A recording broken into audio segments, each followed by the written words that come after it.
ஹல்லேலூயா, ஹல்லேலூயா. நம்முடைய பிதாவாகிய தேவனாலும் கர்த்தராகிய இயேசு கிறிஸ்துவினாலும் உங்கள் அனைவருக்கும் கிருபை, இரக்கமும் சமாதானமும் உண்டாவதாக. ஆமென். ஹல்லேலூயா.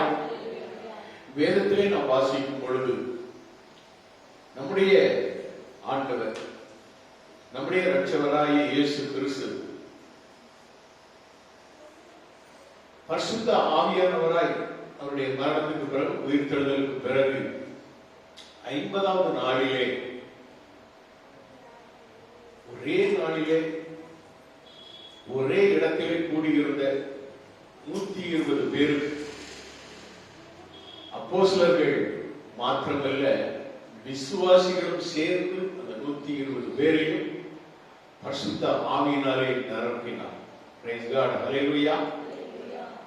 அப்போஸ்தலர் 1ஆம் அதிகாரம் 8வது வசனத்திலே வாசிக்கும் பொழுது, பரிசுத்த ஆவி உங்களிடத்தில் வரும்போது நீங்கள் பலனடைந்து எருசலேமிலும் யூதேயா முழுவதிலும் சமாரியாவிலும் பூமியின் கடைசி பரியந்தமும் எனக்கு சாட்சிகளாய் இருப்பீர்கள் என்றார். அல்லேலூயா. இந்த வார்த்தையை ஆண்டவர் இயேசு சொன்னார். அதே ஆண்டவர் இயேசு கிறிஸ்து லூக்கா 24ஆம் அதிகாரம் 49வது வசனத்திலே ஆண்டவர் இயேசு சொல்லும் பொழுது, அவர் உயிர்த்தெழுந்து பரலோகம் எடுத்துக் கொள்வதற்கு முன்பதாக ஆண்டவர் சொன்ன ஒரு வார்த்தை, என் பிதா வாக்குத்தத்தம் பண்ணினதை இதோ நான் உங்களுக்கு அனுப்புகிறேன். நீங்களோ உன்னதத்தில் இருந்து வரும் பலனால் தரிக்கப்படும் வரைக்கும் எருசலேம் நகரத்தில் இருங்கள் என்றார். அல்லேலூயா.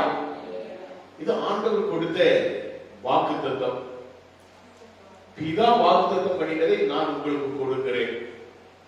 அந்த பிதா எனக்கு என்ன வாக்குத்தத்தம் கொடுத்தாரோ அதை இந்நாள் வரைக்கும் அந்த வாக்கு மாறாது என்னை காத்தருளின அந்த ஆண்டவருடைய நாமத்தினாலே உங்களுக்கும் அந்த வாக்குத்தத்தம் நிறைவேற நான் என்ன செய்கிறேன்?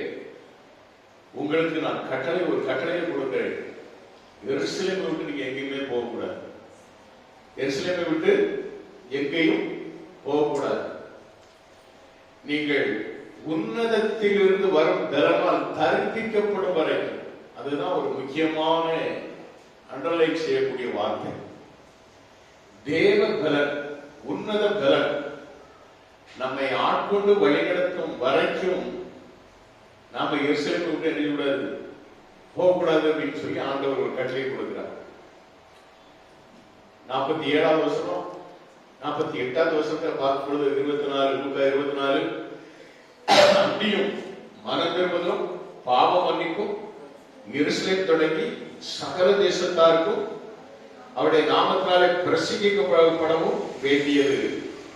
நீங்கள் இவைகளுக்கு சாட்சிகளாய் இருக்கிறீர்கள்.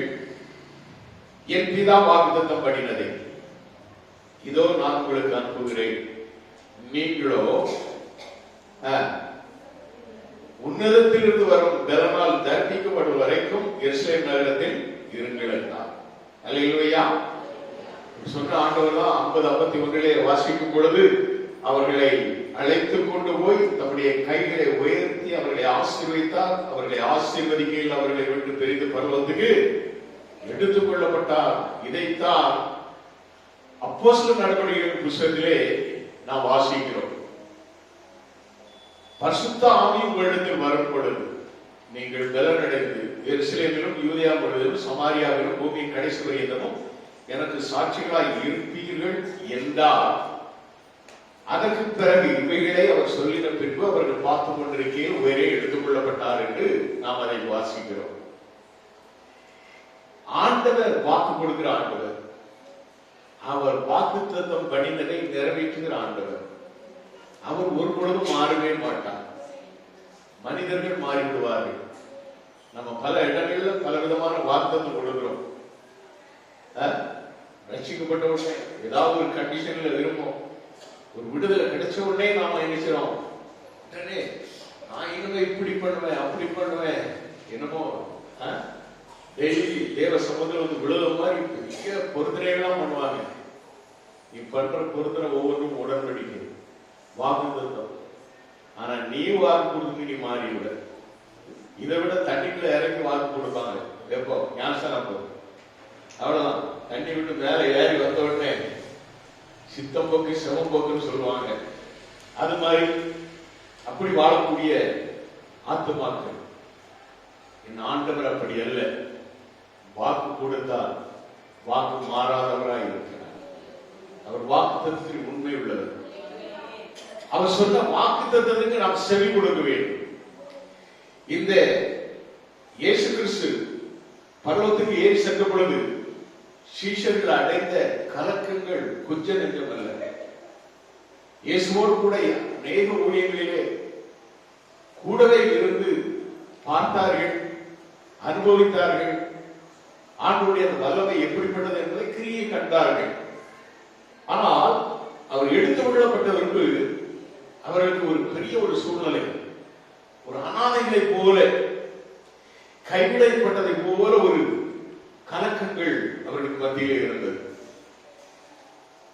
ஒரு பக்கம் யூதர்கள், சொந்த ஜனங்கள், இன்னொரு பக்கம் பரிசேயர்கள்.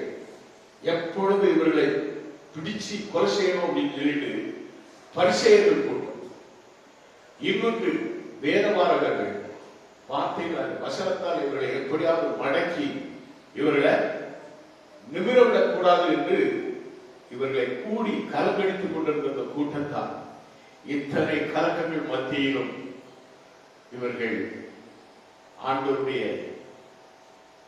வாக்கை பெற்றுக்கொள்ள வேண்டும் என்று எருசலேம் நகரத்திலே மேல் வீட்டு அறையிலே சீஷர்கள் மாத்திரமல்ல, அவர்களோடு விசுவாசிகளும் கூடினார். பல ஜாதியார், பல பாஷைக்காரர்கள், இவ்வளவு பேர் கூடியிருந்தார். 120 பேர் என்றால் ஒவ்வொருவரும் ஒவ்வொரு ஸ்டேட்ல இருந்து, ஒவ்வொரு ஜாதிகளிலிருந்து வந்த கூட்டம். ஆண்டவர் கொடுத்த வாக்குத்தத்தம் நிறைவேறும் என்று நம்பிக்கையோடு அந்த 50வது நாளிலே அந்த மேல்வீட்டு அறையிலே ஒருமனப்பட்டவர்களாய் ஜெபித்துக் கொண்டிருந்தார்கள். நீங்க அந்த அப்போஸ்தலர்களுடைய புத்தகத்திலே 2ஆம் அதிகாரத்திலே 1-4 வரை வாசிக்கும் பொழுது நான் பார்க்கிறேன். பெந்தைக்கோஸ்தே என்னும் நாள் வந்தபோது அவர்கள் எல்லாம் ஒருமனப்பட்டு ஓரிடத்திலே வந்திருந்தார்கள். ஒருமனப்பட்டு நீங்க எந்த இடத்துல நீங்க கூடுறீங்களோ அந்த இடத்துல ஒரு புதிய ஒரு அபிஷேகம் இறங்கும். அக்கிரிமயமான நாவுகள் கொண்ட அந்த அபிஷேகம் இறங்கும். ஒரு மனம் வேண்டும். சபை கூடும் பொழுது ஒரு மனம் வேண்டும். நிறைய பேர் நீங்க என்ன பண்றீங்க? நேரம் எனக்கு தான் தெரியும். என்னுடைய கண்கள் எல்லாரையும் பார்த்து, ஆனா உங்க கண்கள் இந்த சின்ன பிள்ளை விளையாட்டுனா அதை பார்த்துதான் அதுக்கு முன்னால உங்களுடைய எண்ணங்கள் போகும். இல்ல வீட்டுல இருக்கும், இல்லைன்னா செலவுக்கு போற நோண்டிட்டு போனில்லை. ஒரு மனமே இல்லை. ஒரு மனதோடு நீ கூடி வந்தா புதிய அபிஷேகத்தை பெற்றுக் கொள்ளலாம். அல்லேலூயா. ஒரு மனப்பட்டு கூடினார்கள். அப்பொழுது பலத்த காற்று அடிக்கிற முழக்கம் போல வானத்திலிருந்து சடிதியாக ஒரு முழக்கம் உண்டாகி அவர்கள் உட்கார்ந்த வீடு முழுவதையும் நிரப்பிற்று என்று வேதம் சொல்லுகிறார். நிரப்பணும். அபிஷேகத்தாலே நிரப்பணும். நிரம்பி வழிகிற ஒரு அபிஷேகம் நமக்கு வேண்டும். வாஞ்சை நமக்கு இருந்தால், வாஞ்சை உள்ள இருதயம் தன்னில் வாசம் செய்கிற ஆண்டவராய் ஆண்டவர் என்ன செய்வார்? இறங்கி வந்த அபிஷேகத்தால் நிரப்புவார். Price God. அல்லேலூயா. அல்லாமலும் அக்கிரிமயமான நாவுகள் போல் பிரிந்திருக்கும் நாவுகள் அவர்களுக்கு காணப்பட்டு அவர்கள் ஒவ்வொருவர் மேலும் வந்து அமர்ந்து அவர்கள் எல்லாரும் பரிசுத்த ஆவியினாலே நிரப்பப்பட்டு ஆவியானவர் தங்களுக்கு தந்தளின வரத்தின்படியே வெவ்வேறு பாஷைகளை பேச தொடங்கினார்கள். அல்லேலூயா. வேதம் நமக்கு சொல்கிற காரியம் ஆண்டவர் சொன்ன வாக்குத்தத்தை அந்த நாளில் நிறைவேற்றினார். நீங்க 1 சாமுவேல் 15:27 வாசித்து பார்ப்பீர்கள், 29வது வசனத்தை வாசித்து பார்ப்பீர்கள் என்றால் அந்த வசனம் இப்படியா சொல்கிறது, அவர் மனமாற மனுஷன் அல்ல, மனு புத்தகனும் அல்ல, அவர் சொல்லியும் செய்யாது இருப்பார் என்று வேதம் சொல்கிறார். அவர்களை தாங்கியதெல்லாம் அந்த பொய்யுரையாத தேவனுடைய வாக்குத்தத்தம் தான் அவர்களை தாங்கி வழிநடத்தினர். அந்த வாக்குத்தத்தின் ஆசீர்வாதத்தை தான் அந்த நாளில ஒருமனப்பட்டு அதை பெற்றுக் கொண்டார்கள். அருமையான தேவனுடைய பிள்ளைகள், பெந்தைக்கோஸ்தே பண்டிகை நாளிலே எல்லா யூதர்களும் இந்த இடத்திலே கூடுகிறார்கள். அதோடு கூட மாத்திரமல்ல, நல்ல பாஷைகள் பேசுகிறவர்களும் அந்த இடத்திலே கூடினார்கள். ஒரு காரியத்தை நாம தெரிந்து கொள்ள வேண்டும். அபிஷேகம் நவமான பாஷைகளை பேசும். முதல் பாயிண்ட் என்னது? அபிஷேகம் நவமான பாஷைகளை பேசும். இந்த நவம் என்று தமிழ்ல உள்ள வார்த்தைக்கு 2 அர்த்தம்.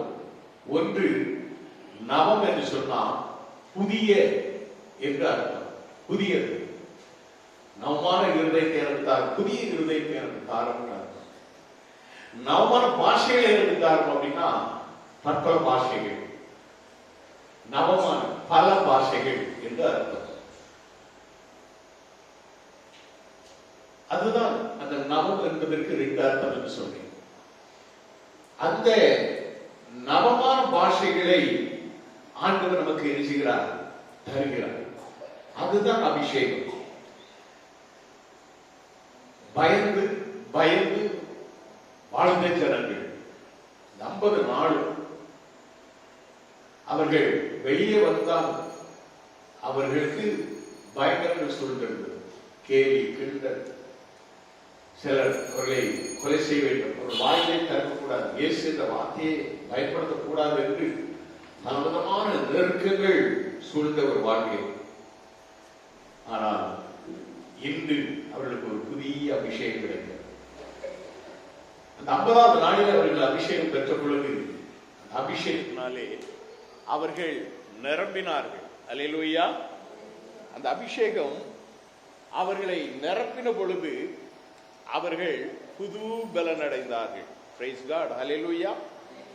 Glory to God. அல்லேலூயா. ஸ்தோத்திரம்.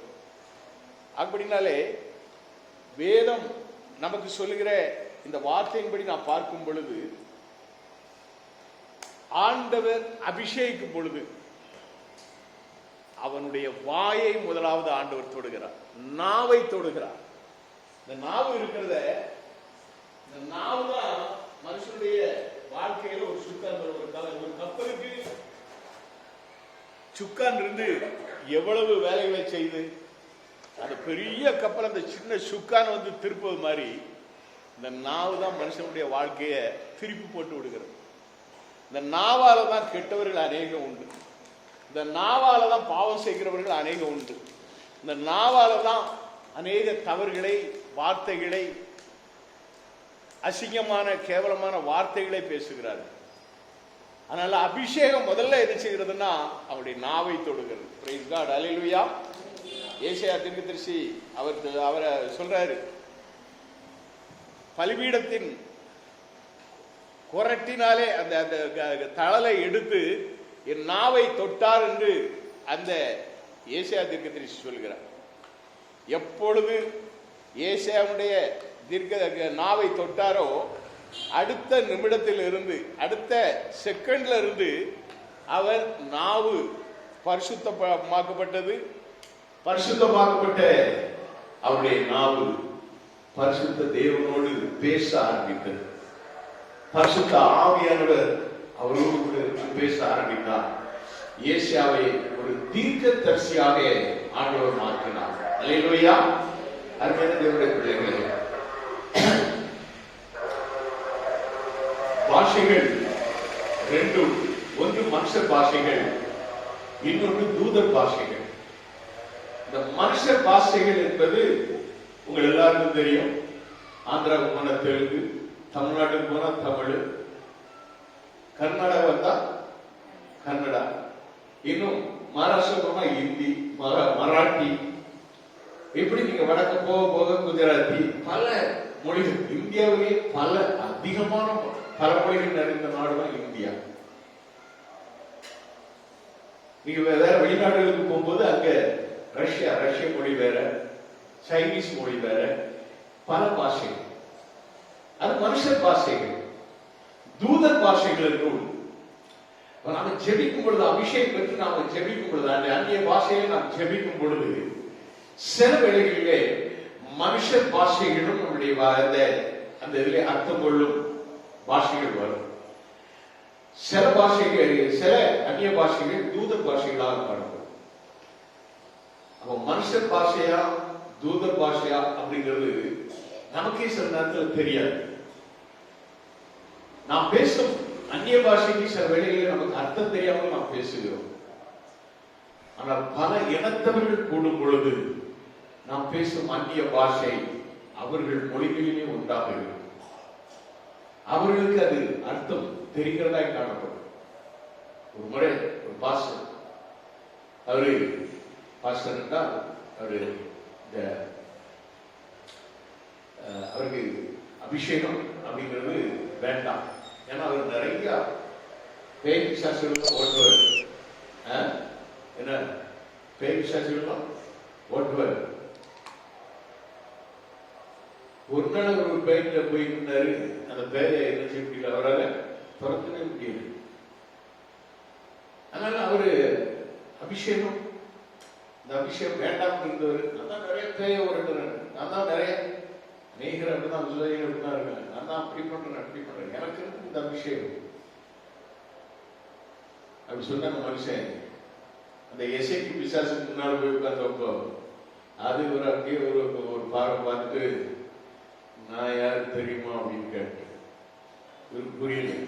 இவ்வளவு நாள் நான் ஏதாவது கமெண்ட் பண்ணா அந்த பிசாசு அவங்களுக்கு போயிருப்பேன். இந்த பிசாசு என்னையே பார்த்து கேள்வி வாங்கிட்ட என்ன விளக்கக்கூடிய அபிஷேகம் இல்லைன்னு சொல்லி போனார். அதுக்கு பிறகு தேவ சமூகத்தில் விழுந்து கிடந்து அழுது செவித்து அந்த அபிஷேகம், ஒரு புது அபிஷேகம் அவரை நிரப்பி அதே பிசாசுக்கு முன்னால வந்து நின்றார்.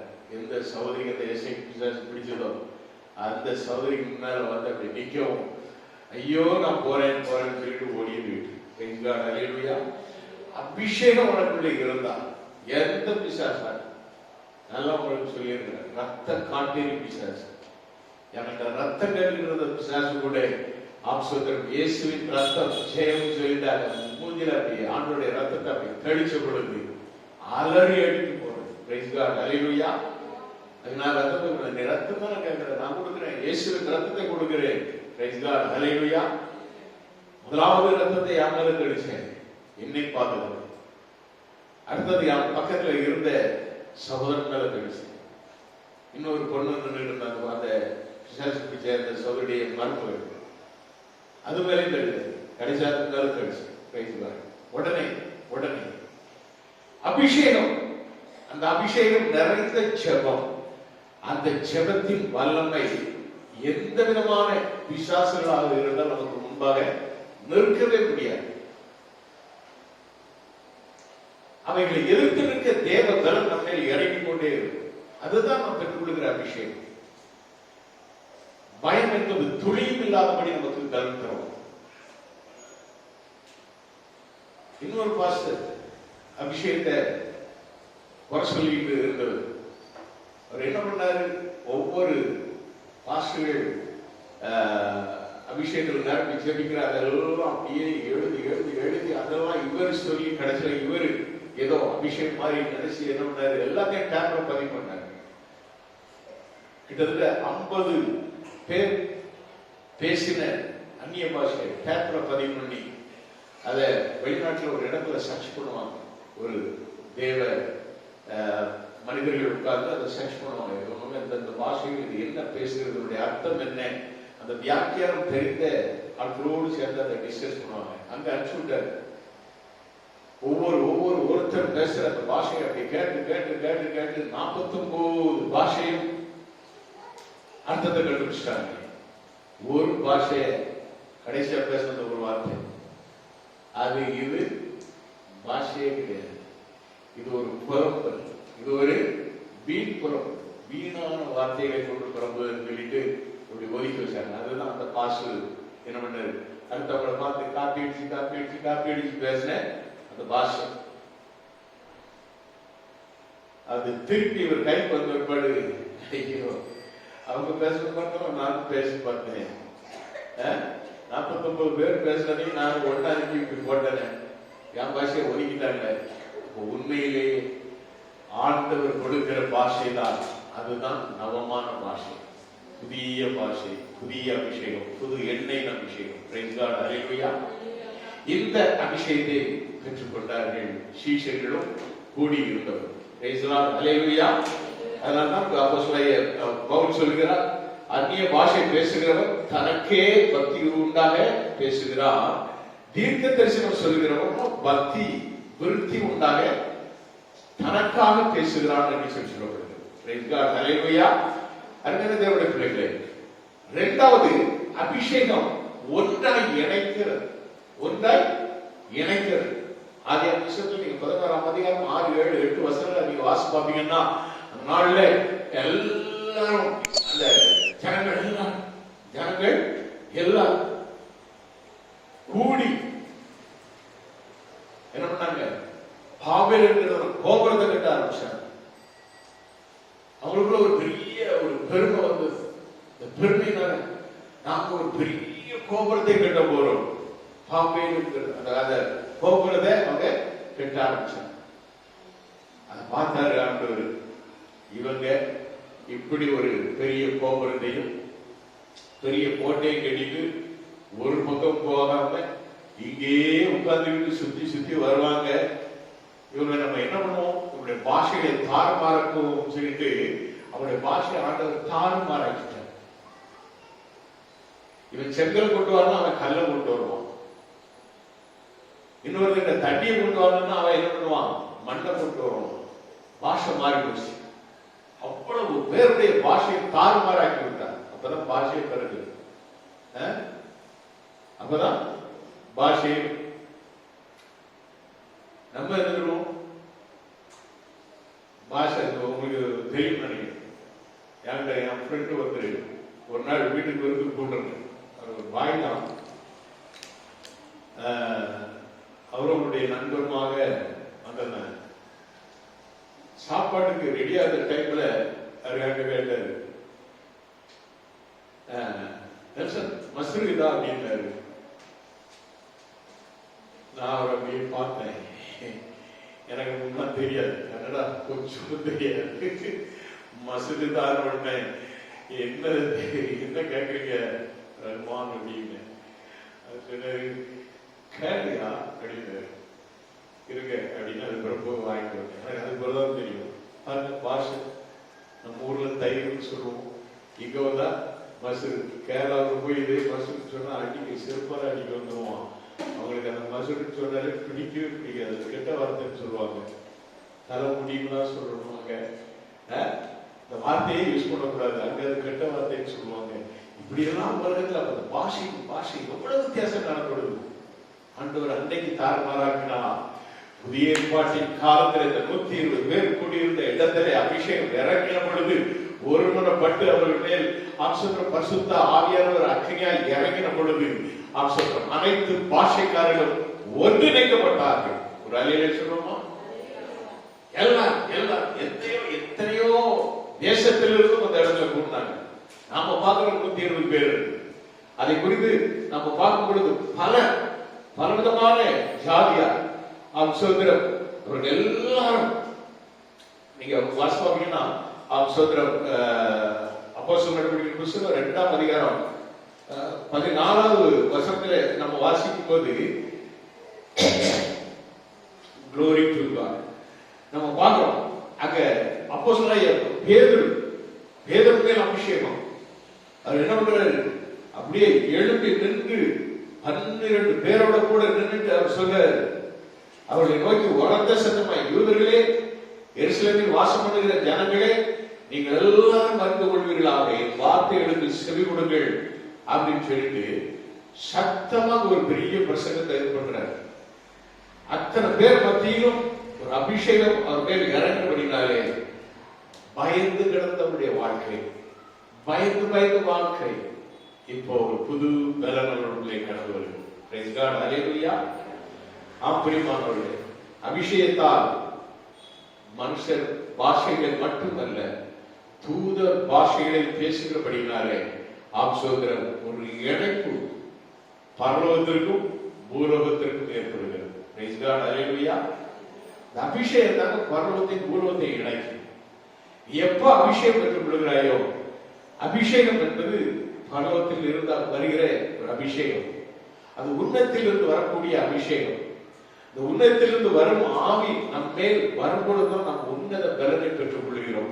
இந்த உன்னத பலன் நம்ம என்ன செய்கிறது? ஒரு புதிய பலத்தை கொடுக்கிறது. இந்த அபிஷேகம் தான் நம்மை கடைசி வரை கொண்டு போய் செல்லும். இந்த அபிஷேகம் நமக்குள்ளே இருந்தால்தான் நாம் மற்றவர்களுக்கு மத்தியிலே ஒரு சாட்சியுள்ள வாழ்க்கை வாழ முடியும். மூன்றாவது காரியம் அதுதான், அபிஷேகம் சாட்சி அளிக்கிறது. சாட்சி அளிக்கிறது. வேறு நம்ம தைரியமாக சாட்சி சொல்லுகிறோம். அதுக்கு முன்பாக நம்முடைய வாழ்க்கை அப்படி இருக்காது. நீங்க அபிஷேகம் ஆண்டவரிடத்திலிருந்து அபிஷேகத்தை பெற்றுக்கொண்டு நீங்க வாழும் பொழுது நீங்க யாருக்கும் என்ன செய்ய மாட்டீங்க, பயப்பட மாட்டீங்க. கர்த்தர் உங்களுக்கு கொடுத்திருக்கிற விசேஷித்த அபிஷேகம் அவங்களுக்கு முன்னால் உங்களை சாட்சியாக வெளிப்படுத்தும். நாம சாட்சி சொல்றோம். அதைத்தான் அந்த வசனம் சொல்லுகிறது. பரிசுத்த ஆவி உங்களிடத்தில் வரும்பொழுது நீங்கள் பலனடைந்து எருசலேமிலும் யூதேயா முழுவதிலும் சமாரியாவிலும். நான் சொல்றேன், எருசலேம் என்பது தேவாலயம், யூதேயா என்பது சொந்த ஜனத்தார் மத்தியிலே, சமாரியா என்பது புறஜாதி மத்தியிலே, பூமியின் கடைசி வரை உலகத்துல எந்த மூலம் ஒடுக்கு போனாலும் நீ சாட்சியாக வாழணும். அப்படிப்பட்ட ஒரு சாட்சியுள்ள வாழ்க்கையை அபிஷேகம் தான் உங்களுக்கு தரும். அபிஷேகம் இல்லைன்னா நம்முடைய வாழ்க்கையில ஒரு நாளும் நம்ம சாட்சியாக நிற்கவே முடியாது. கொஞ்சம் இப்படி இருக்கணும்னா தடுமாறிடும், இந்த பக்கம் விழுந்து போவோம். தடுமாறும் வாழ்க்கை, விழுந்து போகிற வாழ்க்கை, வாய்ப்புலரி அசிங்கமான வார்த்தைகளை பேசும் வாழ்க்கை. அபிஷேகம் அவருக்குள்ள இருந்தா அவர் உன்னை நினைச்சுவார், நீதி பாதையை நடத்துவோம். ஆந்திராவில் ஒரு சிறுமி, ஏழு சிறுமி, அவளுக்கு ஆந்திர தெலுங்கு விட்டா வேற எதுவுமே தெரியாது. ஒரு நாள் அவளுக்கு அபிஷேகம் வந்து இறங்கி, அபிஷேகம் பெற்றுக்கொண்ட அவளுக்கு ஆங்கிலம் என்னன்னு தெரியாதாவா பேச ஆரம்பித்ததெல்லாம் ஒரு ஃப்ளூயன்ட் இங்கிலீஷ்ல என்ன செய்தான், பேச ஆரம்பித்தான். Fluent English. இன்றைக்கு அமெரிக்காவில் ஒரு மிஷனரியா ஊழியர் செய்து கொண்டிருக்கிறார். ஒன்றுமே தெரியாத சிறுமி, 15 வயது சிறுமி, ஆண்டவர் அபிஷேகம் பொழுது இன்றைக்கு அவ வெளிநாட்டில் அமெரிக்காவில் போய் ஆங்கிலத்தில் பேச ஊழியர் செய்யறான், ஊழியக்காரியா இருக்கான். காரணம் அபிஷேகம். அபிஷேகம் உனக்குள்ளே வர வேண்டும். இன்னைக்கு அபிஷேகம் இல்லாதனாலதான் நம்மகிட்ட ஒரு மனப்பாடே கிடையாது, சபையில ஒரு மனமே கிடையாது. ஒருவரே பார்க்க 4 பேர் ஊழியத்துக்காரன்னா 4 பேருக்குள்ள ஒரு மனம் இல்லை. எனக்கு எல்லாம் தெரிஞ்சது, 4 பேருக்கு ஒரு மனம் இல்லை. ஒருத்தர் நீங்க ஜோம் பண்ணா நான் ஏன் ஜோம் பண்ணணும், ஒருத்தர் கூப்பிட்டா நான் ஏன் இப்போ வரணும், நான் இப்போ வர முடியாது. இன்னொருத்தர் எதுனா இல்ல எனக்கு சோகம் இல்லை. ஒரு மனம் இல்லை, ஒரு நாள் வாரத்துல ஒரு நாள் ஒரு 1.5 hour 2 hour அவங்க போய் சந்திக்கக்கூடிய ஒரு 2 வீடுகளோ ஒரு வீடுகளோ தான், 1 அல்லது 2 வீடு. ஒரு மனம் இல்லை. அதனால ஸ்டாப் அப்படின்னு சொன்னேன். ஒரு மனம் இல்லை, ஒரு மனப்படம். எங்க மனம்? இருவர் ஒரு மனப்பட்டு செபிப்பார். வேதம் சொல்கிறது என்ன நடக்கும்? அங்கதான் அங்கதான் ஆசீர்வாதம், அங்கதான். ஒரு மனம் இல்லாத இடம் அது ஒரு என்ன செய்ய முடியாது, வார்த்தையாக சொல்ல முடியாது. ஒரு மனம் இருந்தால் அந்த இடம் அசையும். பிரைஸ் காட், ஹல்லேலூயா. சீஷர்கள் ஒரு மனப்பட்ட அந்த இடத்திலே 120 பேர் கூடியிருந்த இடத்துல ஒரு மணி வரும்னு சொன்னா யோசிப்பாங்க. 120 பேர், வெவ்வேறு பாஷைக்காரர்கள், வெவ்வேறு நாட்டை சேர்ந்தவர்கள், வெவ்வேறு ஸ்டேட்டை சேர்ந்தவர்கள் எல்லாரும் கூடுறாங்க. இவர்களோடு அந்த 11 சீஷர்கள் இருக்கிறாங்க. இந்த 11 சீஷரோடு அந்த கூடியிருந்த ஜனங்கள் எல்லாரும் அப்படி இருக்கும் பொழுது ஒரு மனது அவங்களுக்குள்ள இருக்குது. நம்ம எல்லாரும் தமிழ் தானே பேசுறோம், நம்மளுக்குள்ள ஒரு மனம் இருக்குதா? தமிழ் தானே பேசுறோம், இது தமிழ் சபை தானே, ஒரு மனம் இருக்குதா? ஒவ்வொருத்தரையும் சும்மா அப்படி ஒவ்வொருத்தர் லேசா நான் செல்லா முக்கிய போட்டா ஒரு சகோதரி அவங்கள குறை சொல்லுவாங்க, அந்த சகோதரி அவங்கள குறை சொல்லுவாங்க, அந்த சகோதரி இவங்கள குறை சொல்லுவாங்க. வாயை திறந்தா எங்க எங்க ஐக்கியம்? ஐக்கியம் கிடையாது, ஒன்றும் கிடையாது. அபிஷேகம் அது என்ன செய்யறது தெரியுமா? பாஷைகளை இணைப்பது மாத்திரம் அல்ல, ஐக்கியத்தை உண்டு பண்ணுகிறது. பிரைஸ் காட், ஹல்லேலூயா. அபிஷேகம் தான். இந்த அபிஷேகம் ஐக்கியத்தை கொண்டு வரணும், ஐக்கியம் கொண்டு. அதனால்தான் நான் ஒவ்வொரு தடவையும் நான் சபைக்கு சொல்லிக்கொண்டே இருக்கேன், வாங்க இல்லை சரி அட்லீஸ்ட் அப்ப 9:30 வருவாங்களா? அதுவும் இல்லை. ஆராதனையும் முடிஞ்சு போகும், சங்கீத பகுதியும் முடிஞ்சு போகும், சிலர் காணிக்கையும் முடிஞ்சு போகும். செய்தி மட்டும் அப்படி வந்து பார்த்துட்டு அது பிறகு திடீர்னு ஒரு மொபைல் எடுத்துக்கிட்டு அவங்க அதுதான் உனக்கு காப்பாற்றணும். இந்த மொபைல் தான் உன் வாழ்க்கையே. ஏங்க வர மொபைல் வச்சுட்டு போ. வராத சபை ரெண்டவர் தேவ சமூகத்தில் ஒரு மனதோடு செபிக்க, ஒரு மனதோடு ஆராதிக்க முடியாத வாழ்க்கைக்கு என் ஆண்டவர் தேவையே கிடையாது. என் ஆண்டவர் உனக்கு தேவையே கிடையாது. யார்கிட்ட அர்த்தம் சொல்லுவேன், என்ன விசுவாசிக்கு என்ன ரட்சிப்பு பெற்று இருக்கிறார்? அபிஷேகம் பெற்று ஒரு மனதை நீ எப்போ ஒரு மனதோடு நீ ஆண்டவனை துதித்து ஆராதிக்கிறாயோ அப்பதான் உனக்கு அபிஷேகம். அந்த அபிஷேகத்தை நீ பெற்றா உன் வாழ்க்கையில ஜெயந்தான். யார் உன் ஓனர் எந்த இடத்துல வேலை செய்யா, உன் ஓனர் ஒண்ணு பார்த்து பயப்படுவாயா? 120 டிராக்டர் வண்டி உள்ள ஓனர் SS இன்டர்நேஷனல், SS சமூகம் முதலியாருன்னா சென்னையில அவ்வளவு பெரிய முதலாளி தான். எனக்கு போன் பண்ணி நாளைக்கு அப்படின்றாரு, நான் நாளைக்கு சண்டே ஒரு வார்த்தை சொல்றா, வேண்டாம் வேண்டாம் வேண்டாம் வேண்டாம். பயம், ஒரு முதலாளிக்கு பயம் என்ன பார்த்து வருதுன்னா எது? அபிஷேகம்.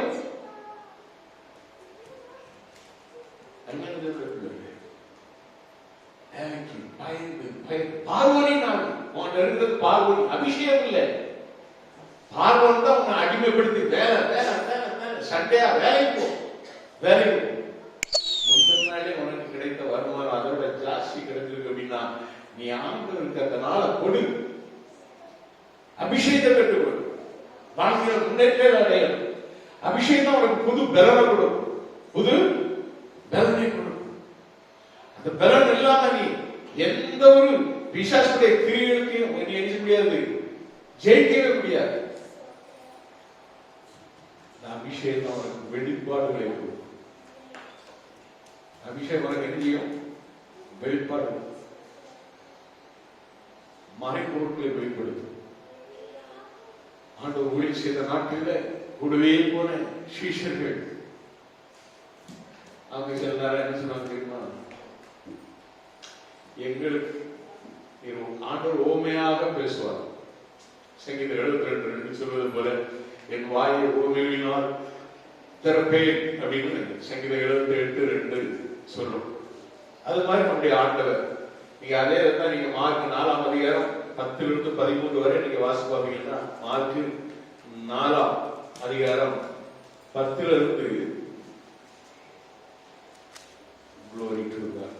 13 வரை நீங்க வாசி பார்க்கும் போது அங்க நாம இந்த வார்த்தைகளை நம்ம பார்க்கலாம். Glory to God.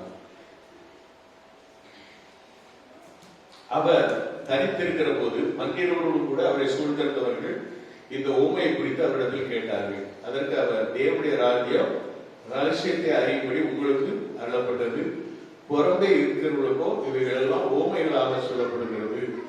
அவர்கள் குணப்படாதபடிக்கும் பாவங்கள் அவர்களுக்கு மன்னிக்கப்படாதபடிக்கும் அவர்கள் கண்டும் காணாதவர்களாகவும் கேட்டும் உணராதவர்களாகவும் இருக்கும்படி இப்படி சொல்லப்படுகிறது. பின்பு அவர் அவர்களை நோக்கி, இந்த ஓமையை நீங்கள் அறியவில்லையா? அறியாவிட்டால் மற்ற ஓமைகளை எல்லாம் எப்படி அறிவீர்கள் அப்படின்னு சொல்லி சொல்றாரு. அநேகர்கள் நான் சில நேரத்தில் கேட்பேன், நான் பேசுறது உங்களுக்கு புரியுதா அப்படின்னு கேட்பேன். ஏன் நான் என்ன நினைக்கிறேன், ஒருவேளை ஏன் இப்படியே பார்த்துட்டே இருக்காங்க, புரிந்து பார்க்கறாங்களா புரியாம பார்க்கறாங்களா, ஒரு அசைவில்லை அப்படின்னு சொல்லிட்டு அதான் கேட்பேன். இருக்கீங்களா? நான் பேசுறது உங்களுக்கு புரியுதான்னு கேட்பேன். காரணம் என்ன? புரியாதபடி கேட்டும் உணராதவர்கள், கண்டும் காணாதவர்கள், இப்படிதான் பைபிள் சொல்கிறது. காரணம் என்ன? அபிஷேகம் இல்லாத வாழ்க்கை. கூடவே இருக்கிறாங்க, இயேசு கூடவே போறாங்க, இயேசு ஓமைகளால் தான் பேசுகிறார்கள் மற்றவர்களுக்கு. காரணம் என்னன்னா, அவங்களுக்கு அப்படி பேசினாதான் புரியும், அவங்கள அப்படி பேசினாதான் புரியும். அதற்காக தான் ஓமையை பேசுறாங்க.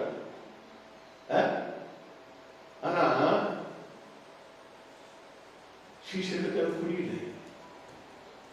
உங்களுக்கும் தெரியலையா? உங்களுக்கு அந்த உணர்வு இல்லையா? ஆண்டு கேட்கிறாரு.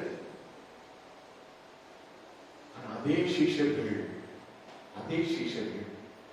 அபிஷேகத்தை பெற்ற பொழுது எல்லா ஜனங்களுக்கும் மத்தியிலே தைரியமாக பேசுகிறார்கள்.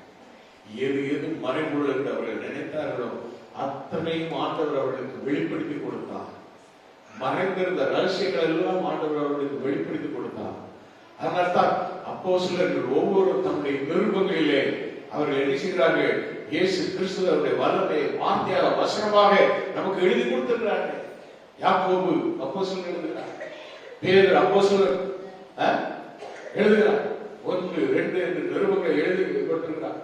அப்போஸ்தலன் யோவான் 3 நிருபங்கள் 1, 2, 3 என்று எழுதியிருக்கிறார். அப்போஸ்தலன் பவுல் பல சபைகளுக்கு நிருபங்களை எழுதியிருக்கிறார். இது எங்கு? அபிஷேகம், புது பலனின் அபிஷேகம், ஆண்டவர் வெளிப்படுத்துகிற வெளிப்பாட்டின் அபிஷேகம். அருமையான தேவனுடைய பிள்ளைகள், ஆம் சகோதரர், 1 கொரிந்தியர் 2ஆம் அதிகாரம் 10, 11, 13 வசனங்களை நான் வாசிக்கும் பொழுது 1 கொரிந்தியர் 2ஆம் அதிகாரம் 10, 11, 13 அவசரம். நமக்கோ தேவன் தமது ஆவியினாலே வெளிப்படுத்தினார். அப்போஸ்தலன் சொல்கிறார், நமக்கோ தேவன் அவைகளை தமது ஆவியினாலே வெளிப்படுத்தினார். அந்த ஆவியானவர் எல்லாவற்றையும் தேவனுடைய ஆழங்களையும் ஆராய்ந்திருக்கிறார். மனுஷர்கள் உள்ள ஆவியை எண்ணி மனுஷனுக்கு எவன் மனுஷனுக்குரியவைகளை அறிவார், அப்படி போல தேவனுடைய ஆவியை என்று ஒருவரும் தேவனுக்குரியவைகளை அறியவே மாட்டார்.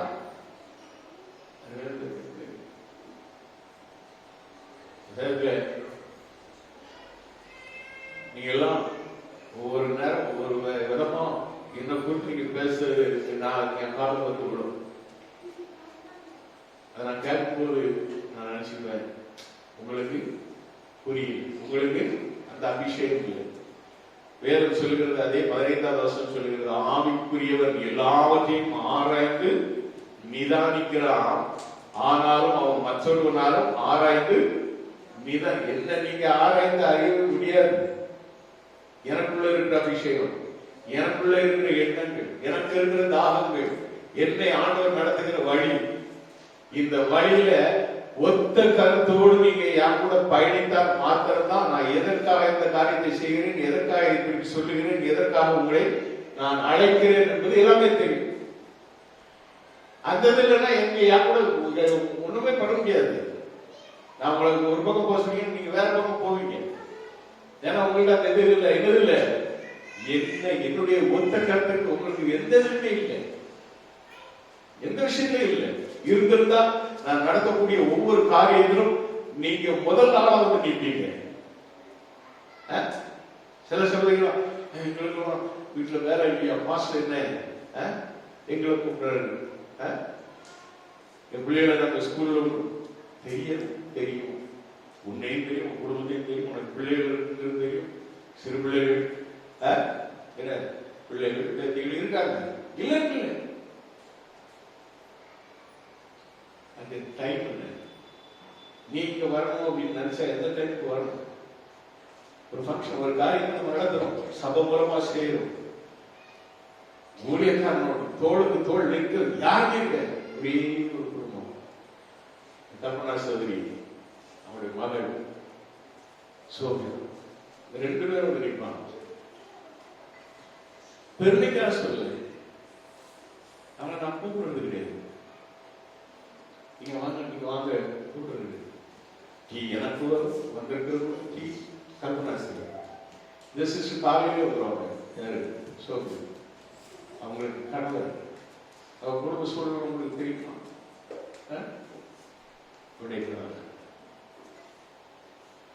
அவளுக்கு ஒரு சில குழந்தை இருக்கு, சின்ன குழந்தை, வேலை செய்யலாம். சில நேரம் காலையில 6 மணிக்கு என்ன செய்யணும், லாகின் பண்ணணும். ஆனா அங்க வந்து நிற்பா. ஏன்? ஒரு ஸ்பெஷல் அபிஷேகம், தொண்டு செய்யணும், ஊழியம் செய்யணும், ஊழியக்காரர்கள் இணைந்து செய்யணும். இந்த எண்ணம் எல்லாருக்கும் நான் விரும்புறேன். அபிஷேகம், உங்களுக்குள்ள இருக்கிற அபிஷேகம் என்ன? ஒரு சொல்லிட்டே நம்முடைய வாழ்க்கையை நம்ம ஓடிட்டு போறோம். ஒவ்வொருத்தரும் ஒரு முறை சண்டையா, எங்களுக்கு சர்ச்சை விட ஃபங்க்ஷன் தான் முக்கியம். ஆராதனைக்கு முக்கியத்துவம் கிடையாது. ஏன்னா அபிஷேகம் இல்லை. அபிஷேகம் நீங்க சொல்லிட்டீங்க, ஏமாத்திட்டு இருக்கீங்க. நீ உண்மையான அபிஷேகத்தை பெற்றா சபையில ஒரு ஊழியம், என்ன செய்யக்கூடியது எல்லாமே ஊழியம், எல்லாமே ஊழியம். என்ன நைட்ஸ் கிளப், எனக்கு அவங்க உறவுக்காரங்க கேட்கிறாங்க, சொன்னபடி மிஷன் கொண்டு வந்து இறங்குறாங்க. இன்னொரு மிஷன் வந்தோம், மார்ச் வந்தோம்.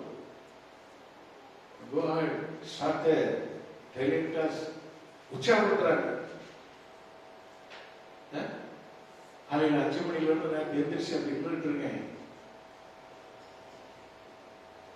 நான் எல்லாம் தோல்வி போல சில வேலைகளில் தெரிந்தாலும் எனக்குள்ள இருக்கிற என் தேவன் என்னை பலப்படுத்தி என்னை வெற்றி சேர்க்கப்படுகிறார். யாருக்கும் நாங்கள் வந்தவங்க எல்லாருமே, லட்ச கிளப்ல இருந்து வந்தவங்க எல்லாருமே வந்து வாழ்த்திட்டு அவங்க சென்றாங்க. தவிர போய் சென்றவர் கூட போன் பண்ணி சொன்னாங்க, you are doing great things. Praise God. Hallelujah. You are doing great things. நான் ஆண்டவரை ஏறென்று பார்த்தேன். ஆண்டவரே, என்னுடைய பலவீனத்திலே என்னோடு கூட இருந்து செய்கிற காரியம், இந்த நீர் கொடுத்த அபிஷேகம், இந்த அபிஷேகத்தை ஒவ்வொருவரும் பெற்றுக்கொள்ளுங்க. இந்த அபிஷேகம் உங்களுக்கு ஒரு பெரிய ஒரு வெளிப்பாடுகள் இருக்கிறது. வெளிப்பாடுகள் சில வேலைகளில் என்ன செய்ய தெரியுமா? உன் குடும்பத்தில் உள்ள காரியங்களையும் என்ன செய்யும், வெளிப்படும். இந்த அபிஷேகத்தினாலே அநேக ஆசீர்வாதத்தை பெற்றுக் கொள்வாய். அபிஷேகம் உணர்த்துகிறது. அபிஷேகம் உணர்த்தும். யோவான் சுவிசேஷம் 16:8 சொல்லும் பொழுது, தேற்றவாளனை நான் அனுப்புவேன், அவர் வந்து பாவத்தை குறித்தும் நீதியை குறித்தும் நியாய தீர்ப்பை குறித்தும் கண்டித்து உணர்த்துவார் என்று சொல்லப்படுகிறது. அபிஷேகம் உனக்குள்ள இருந்தா ஒரு வழி, ஒரு பாவ வழி வந்தா அந்த பக்கம் போல ஆண்டு சொல்லிடுவாரு, அது பாவ வழி, இப்படி திரும்ப காட்டுவா. ஊழியத்துல எவ்வளவோ காரியங்களை நான் பார்த்திருக்கேன். என்னுடைய யாருமே அப்பவும் சரி, இன்றைக்கும் நான் அதுதான் உணர்றேன். நான் எவ்வளவோ உருவாக்கணும்னு நினைக்கிறேன். என் ஒத்த கருத்து இல்லாததான் அப்படியே பழையபடி நானே அதை நினைக்கிறேன். ஒரு சும்மா ஓட, சும்மா காத்துல சிரமம் பண்ண கேட்கணும். 4 பேரும் ஊழியத்தை நிப்பாட்டு, அவ்வளவுதான் சந்தோஷம். எங்களுக்கு ஒரு நாள் ரெஸ்ட் கிடையாது. அப்படிதான் இருக்கீங்களா? இல்ல உண்மையிலேயே நாங்க ஊழியம் செய்வோம் சொன்னா என்கிட்ட வந்து நின்று பேசிருக்கோம். பேசு ஏன் நீ பாட்டாரு, நீ வீட்டுல இருக்க தலையணை போட்டுக்கிட்டு கால போட்டுக்கிட்டு மேல அண்ணாந்து வாங்க நீ கேட்டுக்கிட்டு அப்படி கேட்டுக்கிட்டே ஒன்றும் பிரச்சனை கிடையாது. என்னை நடத்துகிற என்னோடு கூட பயங்கரமான பராக்கிரமசாலியா இருக்க ஒன்மன் ஆர்மி மாதிரி என்ன நடத்திட்டு இருக்க. ஆமா, நான் தான் நினைப்பேன் எல்லாரும் என்கிட்ட கை கொடுத்தா இருக்கும். ஊரு மாறும். மோசைக்கு ஜெபித்த பொழுது, மலை உச்சியில ஜெபித்த பொழுது அந்த ஊர் ஆறாம் நினைச்சுதான் அவருடைய கையை தூக்கி பிடிச்சார். கையை அப்படி தூக்கி நின்ற போதெல்லாம் இஸ்ரவேல் ஜனங்கள் முன்னேறி சென்றார். நான் அதைத்தான் எதிர்பார்க்கிறேன். இல்லை, இதுவரை யாரும் இல்லை. கொஞ்சம் அப்படி மேல வாங்கன்னு சொன்னா என்ன நேரி பிரிச்சுட்டு போகணும் அப்படின்னு நினைக்கிறாங்களே தவிர உண்மையாக கர்த்தருடைய ஊழியத்தை செய்ய வேண்டும் ஒப்பு கொடுத்து வருவது யார்? ஆண்களா இருக்க, பெண்களா இருக்க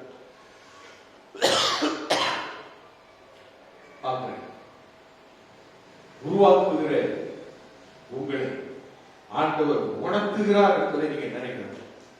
ஆண்டவர் உணர்த்தும் பொழுது அந்த உணர்த்தை நீங்க என்ன செய்யணும்? கேட்கணும்.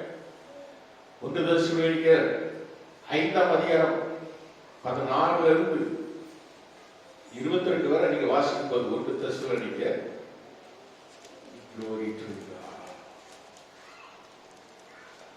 5ஆம் அதிகாரம்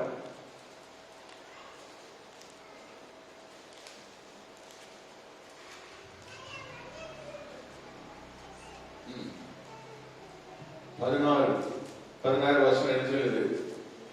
எப்பொழுதும் சந்தோஷமாயிருங்கள், இடைவிடாமல் ஜெபம் பண்ணுங்கள், எல்லாவற்றிலேயும் ஸ்தோத்திரம் பண்ணுங்கள், செய்யுங்கள். அப்படி செய்வது எப்படி? என்ன எப்படி? வெறும் ஸ்தோத்திரம் பண்றா நீ தான் சொல்லுவீங்க. ஜெபத்துக்கு வசனத்தை கொடுத்தா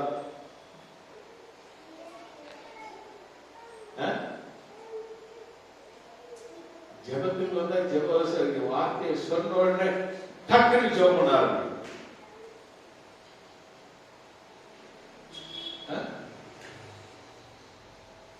சந்தோஷமாயிருங்கள், இடைவிடாமல் ஜெபம் பண்ணுங்கள், எல்லாவற்றிலையும் ஸ்தோத்திரம் செய்யுங்கள். அப்படி செய்வது, 3 காரியத்தை நீங்க அப்படி செய்வதே கிறிஸ்து இயேசுக்குள் உங்களை குறித்து தேவனுடைய சித்தமாய் இருக்கிறது. வரமாட்டோமே, நாங்க தான் வெள்ளிக்கிழமை வரமாட்டோமே, அவங்க ஜெபிப்பாங்க, சோதரமா இவங்க சொல்லுவாங்க, சந்தோஷமா உங்க வாழ்க்கையில சந்தோஷம் இருக்கு. இவ்வளவு சந்தோஷம் கொடுத்தாலும் உங்க வாழ்க்கையில சந்தோஷமே இல்லாம வாழ்ந்து கொண்டிருக்கிற உங்க வாழ்க்கையில எப்படி சந்தோஷம் கிடைக்கும்? சோதரத்தினால, துதியினால, நீ ஆண்டவருக்கு மகிமை செலுத்துவதனால கஷ்டங்கள் வரும், நஷ்டங்கள் வரும், ஆளுகள் வரும். இவ்வளவு நிறைந்துதான் கிறிஸ்தவ வாழ்க்கை. கிறிஸ்தவ வாழ்க்கை என்பது சிலுவை சுமந்த வாழ்க்கை, அதே வேளையில ஜெயம் கொள்கிற வாழ்க்கை. எந்த பிரச்சனையிலிருந்து விடுதலை, எந்த போராட்டத்திலிருந்து விடுதலை, எப்படிப்பட்ட காரியங்களிலிருந்து தேவன் நம்மோடு கூட இருந்து நம்மை வெற்றி சேர்க்கப்படுகிறார். முற்று முடிய ரட்சிக்க வல்லவர் நம்மோடு கூட வருகிறார். இந்த ஒரு வார்த்தை, இந்த ஒரு வசனத்தை நாம் நம்முடைய வாயிலிருந்து நாம் சொல்லி சொல்லி சொல்லி நாம் என்ன செய்யணும்? சந்தோஷமா, எப்பொழுதும் சந்தோஷமாக இருக்கு, எப்பொழுதும் சந்தோஷமாக இருக்கு. அதனால்தான் பிலிப்பியர்கள் எப்பொழுதும் சந்தோஷமாக இருக்கு. இடைவிடாமல் ஜெபம், இடைவிடாமல் சபையில வச்சாலே ஜெபம் பண்றது சொல்ல. நீங்கள் இப்படி செய்தால் இயேசுக்கு உங்களை குறித்து தேவனுடைய சித்தமாக இருக்கிறது அப்படின்னு சொல்லிட்டு அவர் சொல்றாரு. ஆவியை அவித்து போடாதீர்கள், அதுதான் மெயின் பாயிண்ட். ஆவியை ஒவ்வொருவரும் நம்மளுக்குள்ள இருக்கிற ஆவி அதை தட்டி எழுப்பணும். இந்த உள்ளார்ந்த தட்டி எழுப்புவதுதான் பர்வத அக்னி நமக்குள்ள வந்து இறங்குவதற்கு, இந்த அபிஷேகம் நமக்கு இறங்குவதற்கு வழிவகுக்கும். நாம அதை இந்த உள்ளான மனுஷனை அவன் ரசிக்கப்பட்டான், அவ்வளவுதான், அதோட நிப்பாட்டிக்கிட்டு அவனை தட்டி தட்டி நம்ம எங்கெல்லாம் அவனுடைய சுய சித்தத்தை செய்கிறோம்.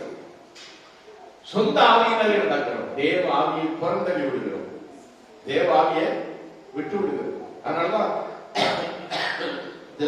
சொல்லும் பொழுது சொல்ல, தீர்க்க தரிசனங்களை அற்பமாய் எண்ணாதீர்கள், எல்லாவற்றையும் சோதித்து பார்த்து நலமானதை பிடித்துக் கொள்ளுங்கள், பொல்லாங்காய் தோன்றுகிற எல்லாவற்றையும் விட்டு விலகுங்கள். 3 காரியம் மேல சொல்றாரு, 3 காரியத்தை கீழே சொல்றாரு. நீங்க அப்படி செய்தால் சமாதானத்தின் தேவத்தாலே உங்களை முற்றிலும் பரிசுத்தமாக்குவாராக. உங்கள் ஆவி, ஆத்மா, சரீரம் முழுவதும் நம்முடைய கர்த்தராகிய இயேசு கிறிஸ்து வரும்போது குற்றமற்றதாக இருக்கும்படி காக்கப்படுவதாக என்று சொல்கிறார். பிரைஸ் தி லார்ட், அல்லேலூயா. சொல்றாரு, உங்களை அழைக்கிறவர் உண்மையுள்ளவர், அவர் அப்படியே செய்வார். அல்லேலூயா, அவர் அப்படியே செய்வார். முதல் காரியத்தையும் பின்னால் உள்ள காரியத்தையும் மத்தியில் ஒன்று சொன்னாரு, உங்கள் ஆவியை அவிழ்த்து போடாது. உங்க ஆவியை நீங்களே அவங்களை குறை சொல்லி அவங்க வரமாட்டாங்க, இவங்க வரமாட்டாங்க, இவங்க எப்படி அவங்க எப்படி, நாம எப்படி இருக்கிறோம். முதல்ல நீ அந்த முழங்கால் போட்டு உன்னை நீயே ஆராய்ந்து பார், உன்னை நீ முன்னால வச்சு பாரு. அதான் வேதனை உண்டாக்க சொல்ற, வேதனை உண்டாக்க வழி இருந்து உண்டோ என்று என்ன செய்யும், என்னை சோதித்து பாரு. சங்கீதம் 136 என்று நினைக்கிறேன், கடைசி 2 வருஷம். சோதித்து பார். யோபு சொல்கிறார், என்னை புடமிட்டு பார். தாவீது சொல்கிறார், என்னை புடமிட்டு பார். அவர் சொல்றார். நமக்கு ஒரு சின்ன சோதனை வந்தா, வேதனை வந்தா, அதான் புடமிடுதல். அதான் உங்களுக்கு புரியல, உங்களுக்கு புரியல. ஏன்னா உங்கள்ட்ட அபிஷேகம் இல்லை. வரபூரம் ஏன் எனக்கு இந்த நோய் வந்தது, ஏன் எனக்கு இந்த கஷ்டம் வந்தது, ஏன் எனக்கு இப்படியே சொல்லி சொல்லி அப்படியே மாறுல எங்க அம்மா எங்க அப்பா எங்க ஆத்தா இப்படியே அடிச்சுக்கிட்டே கிடந்த வாழ்க்கை. என்னைக்கு நீ சந்தோஷமா இருப்ப, என்னைக்கு நீ சோதரிப்ப. நம்ம அவரே போல சொல்றோம், மாறுங்க. அதான் அவர் சொல்றாரு, ஆவியை அவுத்து போடாதீர்கள், தீர்க்க தரிசனங்களை அற்பமாய் எண்ணாதீர்கள். எல்லாவற்றையும் சோதித்து பார்த்து நலமானதை பிடித்துக் கொள்ளுங்கள். எல்லாத்தையும் சோதித்து நலமானதை பிடித்துக் கொள்ளுங்கள் சொல்றாரு. கடைசியில் எங்கோ தெரியுமாங்க, நீ வர வேண்டாம்னு சொல்லிட்டாரு.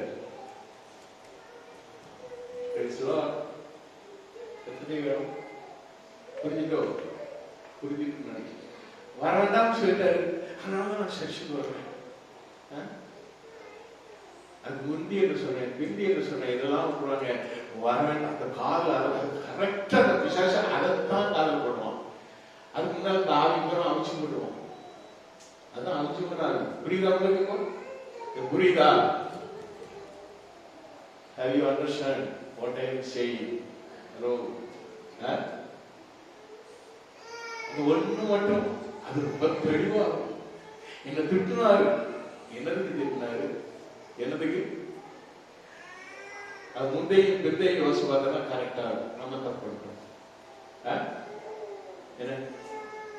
நலமானதை பிடித்துக் கொள்ளுங்கள், பொல்லாங்காய் தோன்றுகிற எல்லாவற்றையும் விட்டுவிடுங்கள். பொல்லாங்காய் உலகமே பொல்லாங்குதான் கிடக்குது. பொல்லாங்காய் தோன்றுகிற எல்லா எது எது உன் வாழ்க்கை தெரியும், உனக்கு தெரியும். நீ என்ன தவறு பண்றன்னு உனக்கு தெரியும்.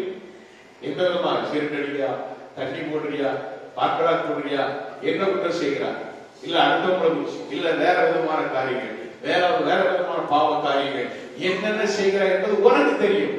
அதனால அப்போஸ்தலர் அவர் சொல்றாரு, பொருளாதாராய் தோன்றுகிற எல்லாவற்றையும் விட்டு விலகுங்கள். அடுத்தவங்களுக்கு பொருளாதாரம் செய்யாது. பொல்லாப்பு செய்ய எந்த காரியம் உனக்கு இருந்தால் அதை விட்டு விலகுங்கள் அப்படின்னு சொல்லிட்டு நீ இப்படி செய்தா நெக்ஸ்ட் பிளஸிங் சமாதானத்தின் தேவதாமே உங்களை எதுவார் முற்றிலும் பரிசுத்தமாக்குவார். அப்பதான் உங்களை அபிஷேகம். பிரைஸ் காட், ஹல்லேலூயா. விசேஷித்த பரிசுத்த ஆவியினாலே உங்களை நிரப்புவார். அப்சோத்திரம். உங்களை அழைக்கிறவர் உண்மையுள்ளவர், அவர் அப்படியே செய்வார். ஒரு ஆமென் சொல்லுங்க, ஒரு அல்லேலூயா சொல்லுங்க.